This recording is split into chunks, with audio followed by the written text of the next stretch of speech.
Assalamualaikum warahmatullahi wabarakatuh. Bismillahirrahmanirrahim. Alhamdulillahirabbil alamin. Allahumma shalli ala Muhammad wasallim.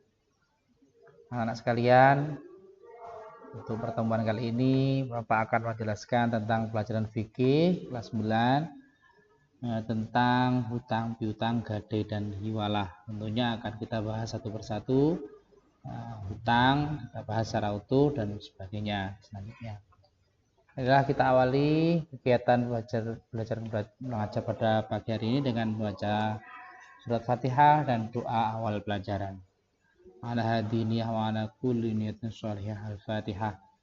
A'udzubillahi minasyaitonir rajim. Bismillahirrahmanirrahim. Alhamdulillahirabbil alamin. Arrahmanir rahim. Maliki yaumiddin. Iyyaka na'budu wa iyyaka nasta'in. Ihdinas siratal mustaqim. Shiratal ladzina an'amta 'alaihim ghairil maghdubi 'alaihim waladdallin. Rabbi firli wa liwalidayya wa lil mu'minina amin ya rabbal alamin. Bismillahirrahmanirrahim. Materi kita itu hutang piutang. Tentunya harapan Bapak setelah materi hutang piutang ini kami jelaskan anak-anak tahu bagaimana prosedur tentang hutang piutang itu. Caranya bagaimana, kemudian kalau terjadi sesuatu itu termasuk diperbolehkan atau tidak. Simak penjelasan Bapak. Setelah ini anak-anak akan Bapak kasih tugas ya. Selanjutnya hutang piutang. Hutang piutang secara bahasa berarti memutus ya. Menurut bahasa artinya hutang piutang itu memutus.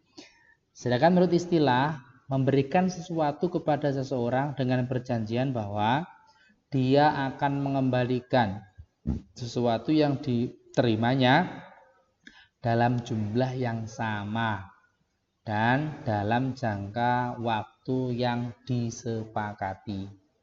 Jadi idealnya orang hutang itu yang pertama adalah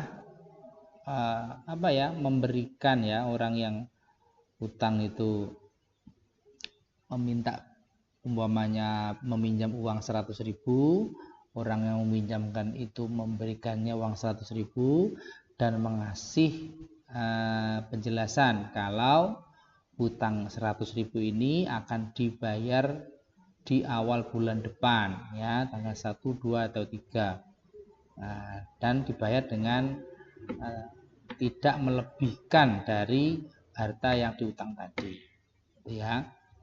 Yang selanjutnya hukum asal hutang piutang itu adalah boleh atau mubah. Jadi bagi orang yang berhutang dan sunnah bagi orang yang meminjamkan. Yang hutang itu boleh, yang meminjamkan itu malah dapat kesunatan dari Rasulullah. Quran dalilnya adalah dasar hukumnya Quran surat Al-Baqarah ayat 245 ya. Kemudian rukun dan syarat. Yang pertama rukun dua orang yang berakad, pemberi hutang dan orang yang berhutang. Ini rukunnya. Yang B, harta yang dihutangkan. Bisa berupa harta, bisa berupa nanti harta itu bisa berupa uang, bisa berupa makanan ya.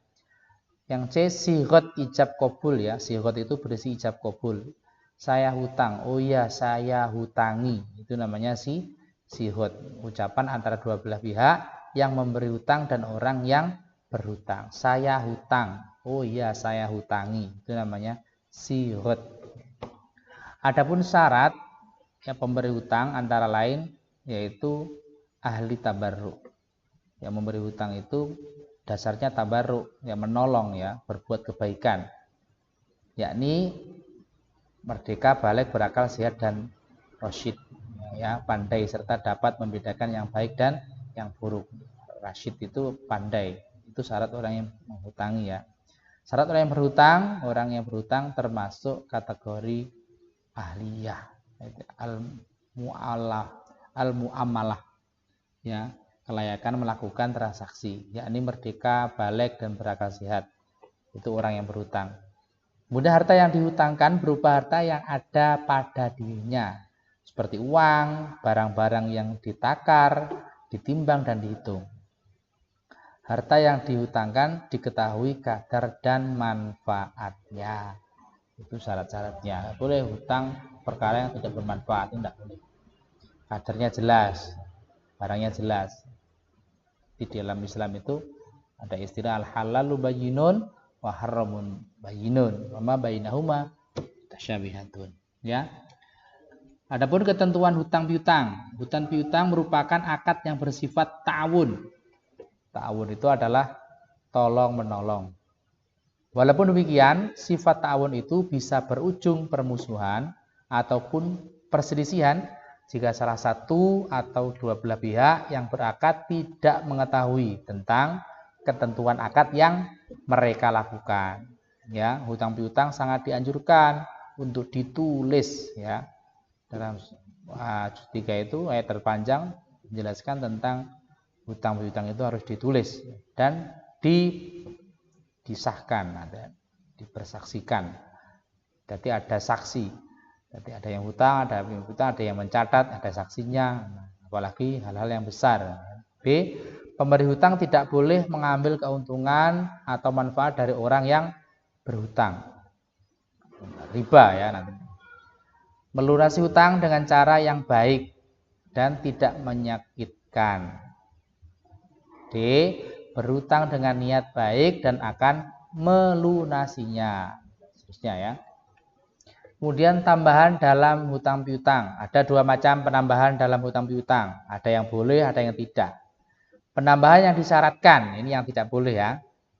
Demikian ini dilarang oleh berdasarkan ijma ya, kesepakatan para ulama. Begitu juga manfaat yang disyaratkan seperti perkara aku memberi hutang kepadamu dengan syarat kamu memberi hak kepadaku untuk memakai sepatumu atau menggunakan motormu atau manfaat lainnya, karena yang demikian termasuk rekayasa dan menjadi riba. Ya nggak boleh ya.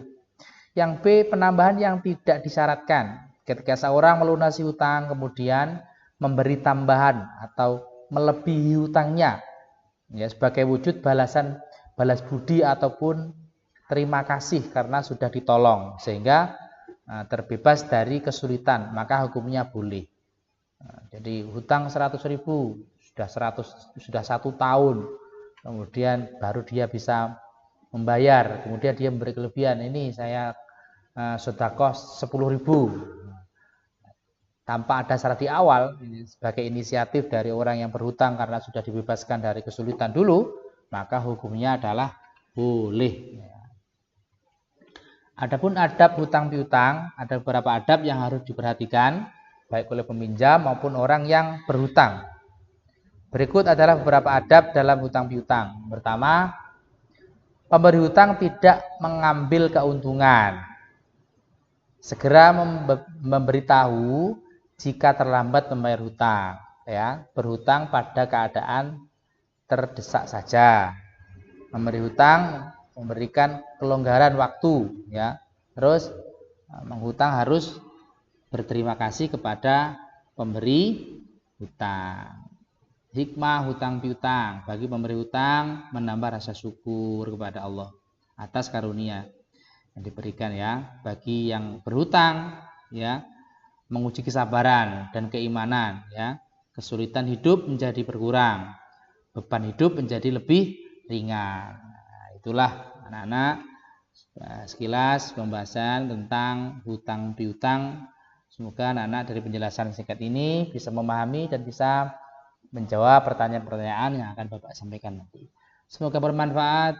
Akhiran, wassalamualaikum warahmatullahi wabarakatuh.